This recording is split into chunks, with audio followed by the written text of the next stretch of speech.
Meron lang isa na medyo nakapoops dun sa loob. Ayan, oh. Cute, ano? Saan na yung nakapoops? Okay na. So, ito siya. Ito siya yung nakapoops sa loob. Ayan. Right. Siya ay isang babae.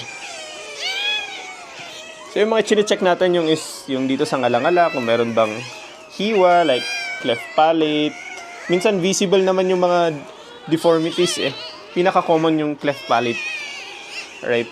Although meron yung iba na nagkakaroon ng tinatawag na na congenital defect sa puso. Pero physically hindi mo siya makikita. Pwedeng signs niya is nagbo-blue yung puppy.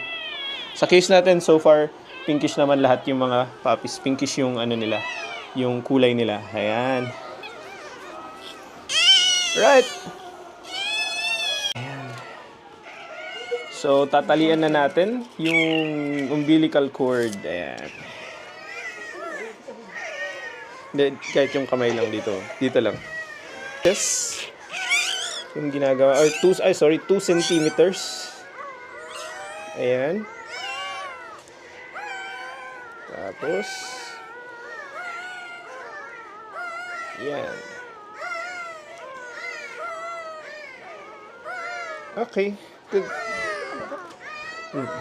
Tapos mamaya tanggalin na lang yung clamp. Alright. Next.